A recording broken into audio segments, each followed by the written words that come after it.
What's happening, everybody? So Ozzy's passed. Our Prince of Darkness has moved on from this life and into the next. So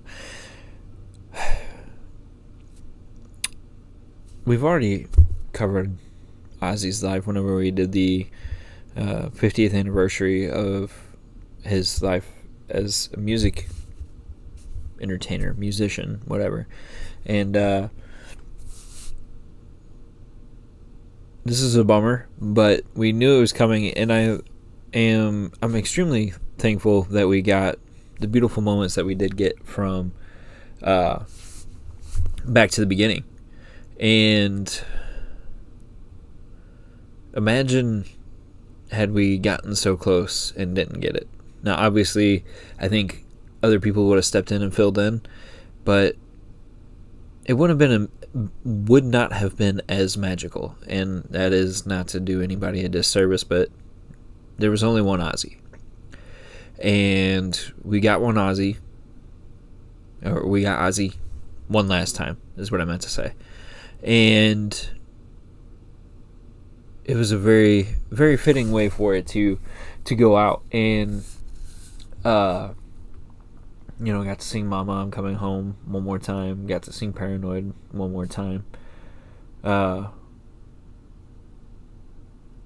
Life's crazy. And, he gave us his all.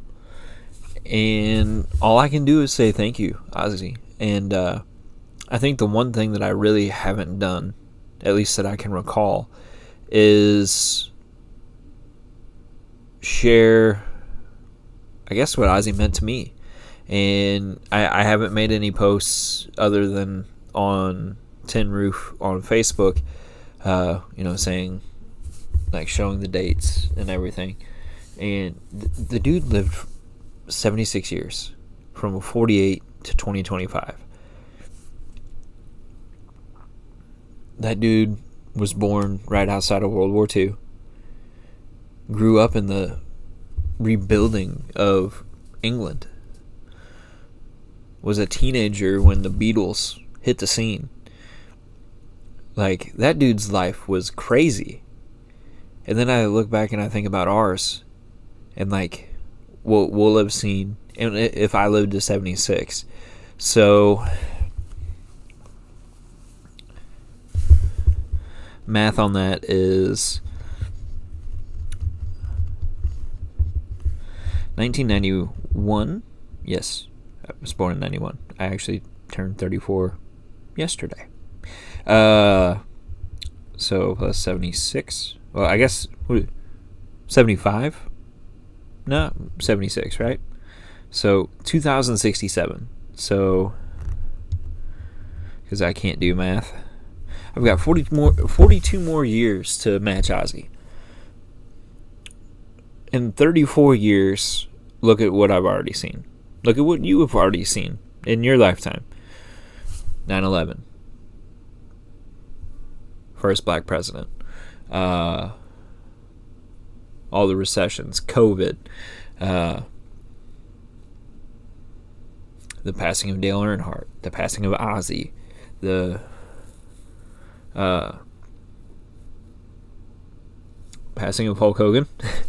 Which was crazy in itself, but I really want to focus on Ozzy. We'll talk about the Hulkster briefly here in a minute, but I wanted the majority of this episode to be about Ozzy. It's going to be a shorter episode just because I'm running out of time today, unfortunately. But we're here to celebrate, as Zach Wilde has said several times, the boss. And so we're here to celebrate the boss. So that man got to live a very special life and got to see a lot. And he never, ever forgot where he came from. He never forgot us, the ones that supported him and put him in his position. Not to say we're super amazing or whatever, no. But we're fans, and we choose who we love. We chose Ozzy. Long before the Osbournes, long before No More Tears. We chose Ozzy and Black Sabbath with those first chords of Paranoid. The first time those sounds hit the airwaves, people were hooked on what they could do. And I think that says a lot. And again, I started to try to get to it earlier, but I had other thoughts that got in the way. The time that I really got to how Ozzy got introduced into my life was initially through Ozfest and the Osbournes. Never got to go to an Ozfest, unfortunately. That's one thing that I missed out on. For several reasons, but the t-shirts were the coolest, I thought, growing up, with all the different band names and stuff. And I was like, man, you look at that shirt and you think they knew how to stack a lineup, and they knew how to make a tour successful for years of that magnitude. Think about it. There were several Ozfest. We talked about Ozfest last year, I think. I mean, it would have had to have been last year because podcast has only been around a year and a half, right? Almost 2 years. So, wow. Crazy, right? All that being said, we are without the Prince of Darkness. It feels a lot like... Oh, still haven't finished what I was going to say. So, that's how it started for me. But then, with the Osbournes, Sharon, it was everywhere. The Pepsi Twist commercial. I didn't really get to watch very many episodes. I don't even think I got to watch a full episode all the way through of the Osbournes. But I saw little clips and stuff like that, and it's this guy, Ozzy guy, is silly. He's hilarious. I honestly think I saw more of Sharon growing up than anything, but somehow along the way started listening to songs like Ironhead.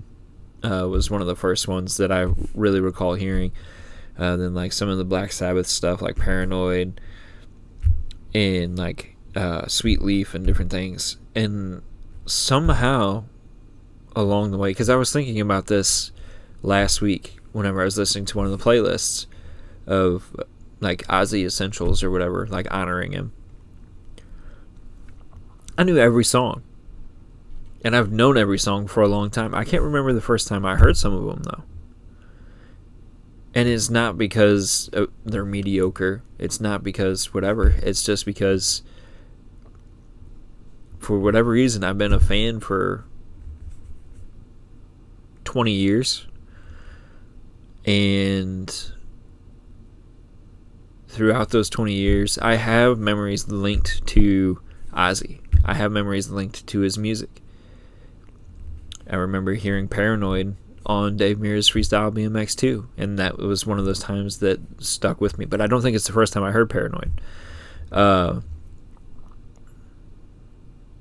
More Tears. Heard it on Keishi, which is the local radio station here in St. Louis. They played different songs from time to time on the point. I sought after Ozzy songs growing up too, and even into early adulthood and stuff, and they just became part of me. His music not only affects singular moments, but it has affected my whole life. We've said it before, and we can't say much more, but without Ozzy, we don't have metal. Plain and simple, we don't have metal. It's like we've lost the metal version of John Lennon. That might be a bold, crazy, inaccurate statement, but that's how I feel. I've had a lot of emotions, and been, like I said, been listening to Ozzy for like 20 years. There's people that have been listening to Ozzy for 45, which is amazing and absolutely crazy. I think last year, whenever I first heard the song Ordinary Man, I was just totally blown away. Two guys from two separate genres coming together, both English though, got to point that out, to make such an amazing song that Ordinary Man is. It is a highly incredible song, and it's a masterpiece, and it's almost a thank you to the fans, in a sense. In they talk about not wanting to die an ordinary man and everything like that. I guess in certain ways we are all ordinary. They definitely both have done extraordinary things, and are extremely talented human beings, and I'm super thankful for the music that both of them made, because they've helped make the world a brighter and better place. That's what a paintbrush does, which is funny because I was listening to a video. Are they still called videos? A YouTube video, whatever, on from another artist who was talking about paintbrushes and their canvases and stuff like that. But with their paintbrushes, they've painted some really beautiful pictures that have done some amazing things for our world. People can say whatever they want about Ozzy. They're entitled to their own opinion.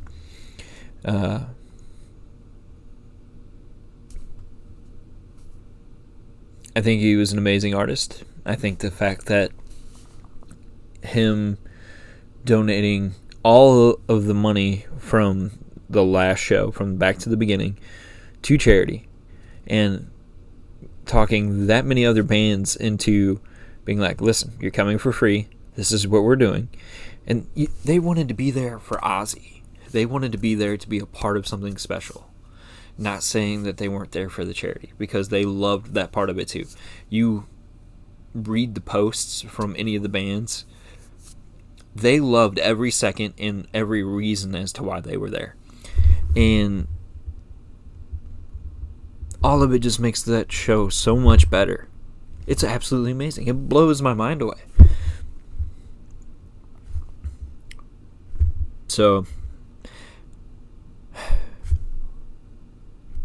thoughts, prayers, whatever, all the stuff go out to Sharon, Kelly, Jack, the rest of the family, his friends. It is wild that we now live in a world without Ozzy Osbourne. Much like I'm sure people thought it was wild that they were living in a world without John Lennon. We are also living in a world without Hulk Hogan, who died this same week, just 2 days apart from Ozzy, which is wild, brother. Again, crazy, sad. Just a lot of emotions. Being a wrestling fan, without Hulk Hogan, there's not really WWE as we know it today. There's not WCW as we knew it. He's so responsible for what wrestling is today. I wasn't in wrestling. I've been a fan, and I've seen this quote a lot, and I agree with it. Hulkster, thanks for the house, because without you, there'd be no WWE 2K24 on my PlayStation 4. It just wouldn't be the same. I did a video doing a tribute to Hogan, which was a lot of fun. And I put a quote in there, or like part of a promo from whenever him and The Rock were getting ready to face each other at WrestleMania 18. And The Rock looks at Hogan and he's talking about how, pass the camera around and, Scott Hall shining up real nice. Kevin Nash turned it sideways. Then you give it to Hogan. Although I cut all that other out and left that one part of the promo where he says, and give it to Hogan. And the reason why I left it that way is because I thought it was a neat tribute to be like, give your respect to Hogan. Because it's what we, I guess, as wrestling fans kind of should be doing. Yeah, just silly stuff. And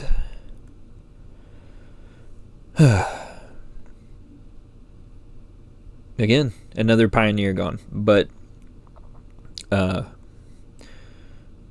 same thing, thoughts, prayers, all that stuff go out to Hulkster's family and friends. That being said,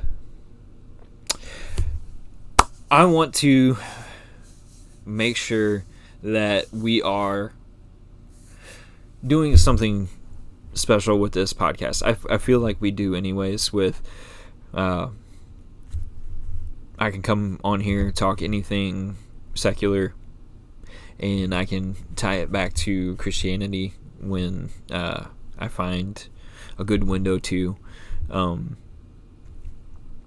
I when I find the time fitting, and I plug Calloused Hands on here, and there's going to be a new episode of Calloused Hands later this week, so I hope that you join me for that. But adding to all of that, I'm wanting to do more with rally car racing as far as what we talk about on here on the podcast, because there is a platform that, or a media company, whatever, that has taken their main podcast and moved it to a Patreon, which kudos to them. They deserve it. It's a great podcast. People will pay for it. And if people want to, great, go ahead. I cannot. That's where I'm at. I can't. And that's okay.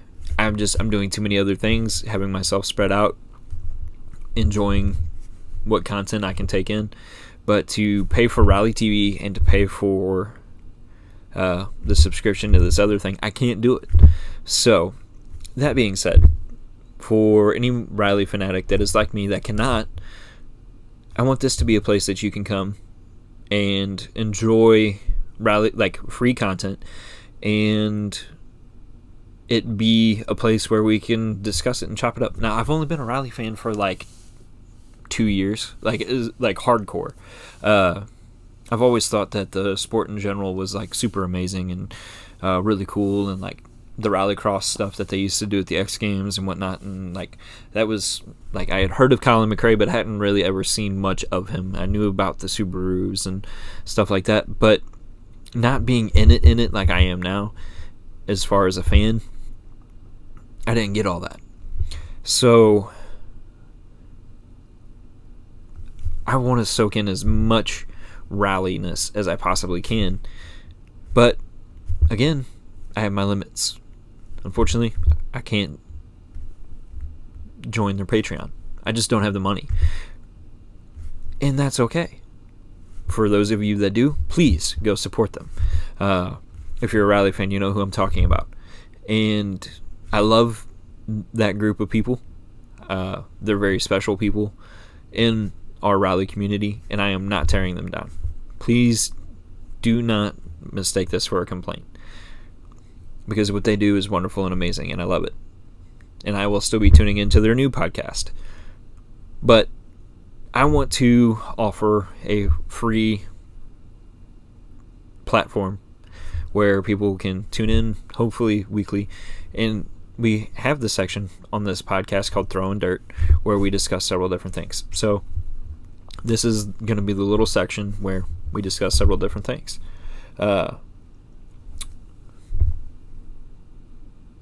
So welcome to Throwing Dirt. We are just days away from Rally Finland starting, and I've been busy, so we didn't get a chance to chop it up about Oliver Solberg's amazing win in Estonia. Like, came in, zero expectations, right? And dominated. Won stage 2 and just didn't stop. He won 9 out of 20 stages and then like the rest were split up between, Newville, Tanak, I can't talk, and a few others.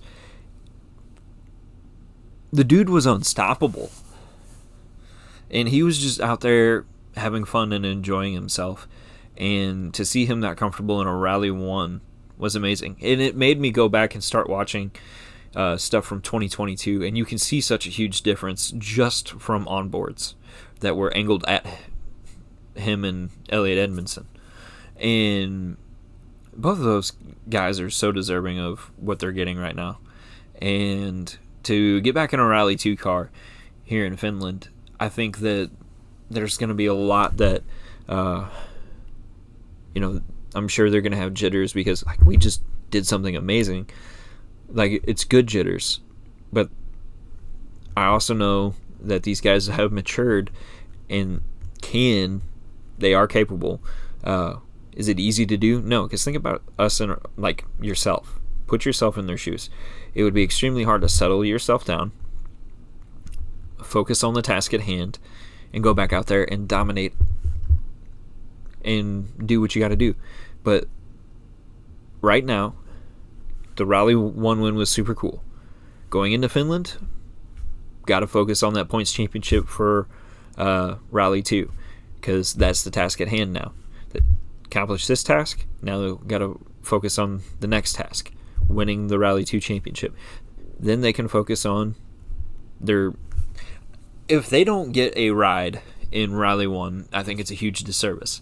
Now, where that ride comes from, I think it has to be either M Sport or it has to be Toyota. I don't even think Hyundai is an option. And the reason for that is all the crazy stuff that happened in 2022. That was just such a horrible experience. Now, some of those guys are gone. It does seem like a totally different team in 2025 than what it was in 2022. But I don't think that there's a fit there. Would I love to see a fourth Hyundai car? Yes, because I feel like it would be a really big growth for Rally 1. For this last little bit that we're going to have Rally 1 before we go to the WRC 2027 cars. But that being said, I don't think that'll happen. So it's got to be Toyota or it's got to be M Sport. At this point, I'm thinking Toyota. Now the question is, where does that seat come from? Does Ogier finally hang it up for good? I don't think so. I think we still see a part-time schedule out of Ogier. Do we see Takamoto Katsuda go somewhere? I don't think so. Because it's a Japanese... Colin Clark actually said this. But I agree with what Colin Clark said. Again, like I said, I love those guys over there. Would it be cool to be a guest writer or whatever? That's daydreaming. I don't think it'll ever happen, but daydreaming. But Colin Clark said, and again, I agree with him, being a Japanese driver for a Japanese manufacturer, that seat is very hard to give up, especially whenever he is the third points guy. He's on that team helping rack up points. Okay, so with that, how do you get rid of that? Well, the past two rallies, Taka has not accrued any points. However, he's still not doing a bad job just because he's had two subpar rallies. Remember, Taka's gotten second several times in his career at this point. He's done it in Sweden. He's done it, let's see where else. I think he's done it in Kenya. He's done it in a handful of different places in different years. The guy is extremely capable and will eventually win a rally. I totally think it'll happen. Finland is one of those rallies that he's really good at where he's taken a second. Is this the year? I don't think so. Oit and Ogier look incredibly dominant this season, and I think that they're going to continue their winning ways. We could even see an Elfyn Evans win. I don't think that happens. I hate to say it, but I think his championship window is slipping. He's in second now, so he's not cleaning the road. But a very, very powerful and determined Oitanak, who has been on a rail since Portugal, that dude is like, Evans started the year off fantastic, but rounding out the year, Oit is untouchable. Or at least in this midsection, I guess is what we should say. Because like once we got to Portugal, which I honestly thought like we were going to start seeing a change in Spain, I was really hoping to see a Hyundai win there, and I've been hoping for one for a long time. But then when we got one in Greece, and if there was not as Oliver Solberg, that was a Oitana rally. Think about it. If there was no Ogier and no Oliver Solberg, which they were like, Solberg ran Ogier's car, so there's something to say about that particular rally car as well, I think. Not taking away from Solberg, because Solberg ran his own setup. They did amazing. Not taking away from them. But that Yaris is an impressive work of machinery or art or whatever. But anyways, Oit is on a rail. If I were to sit here today, and we'll do it, because why not? If I were to sit here today and pick a winner for the points championship, it's Oitana. Unless Ogier steps up and runs enough races or rallies, whatever, to accrue enough points to be in first by the end of the season, which I don't think he's running in Saudi. I don't know how many of these fall ones he's planning on entering. He'll probably be in Japan, just guessing. But, you know, he would have to secure the win by Saudi. So then it's just a rally. But I think we're going to go into Saudi looking at a competition for the championship. Honestly, we could even see a competition for the Manufacturers' Championship, which I thought was going to be locked in for the Toyota guys at this point. Like going to South America next after Finland, I was thinking, nah, it's Toyota's at this point. While Toyota has been dominant all season, Oit's been there in the shadows, just right there, and like almost won in Portugal, almost won in Sardinia, yeah, I think so, and then won Greece, and then would have won Estonia. So for Finland, I would love to see Taco win. I would love to see a Rovanperä win. I would love to see Adrian Formo take a win. Formo would be absolutely super cool because I'm a Formo fan. My top two favorite guys are Oit Tanak and Adrian Formo. But I like basically all the Rally 1 guys because they're so cool to watch. It's so much fun. Us fans win every time there's a rally, right? So that being said, I do think that we see another Oit Tanak win or another Ogier win. That's my 2 cents. Really looking forward to the rally. It's going to be fast gravel. Cleaning is going to be easier here because it's not, big chunky stuff. And then like the wear is different here than any of the other ones. Man, in certain sections, like it's gravel, but it definitely looks like pavement just because of the way the surface is, which is super crazy. We'll talk ERC here in a couple of weeks too, but we're going to talk rally. We're going to talk circle track and stuff more. Racing is definitely going to be a permanent staple in this podcast. That being said, we're at basically 30 minutes, so I want to jump off here. Y'all have a great night, and thank you so much for tuning into the Tin Roof Podcast.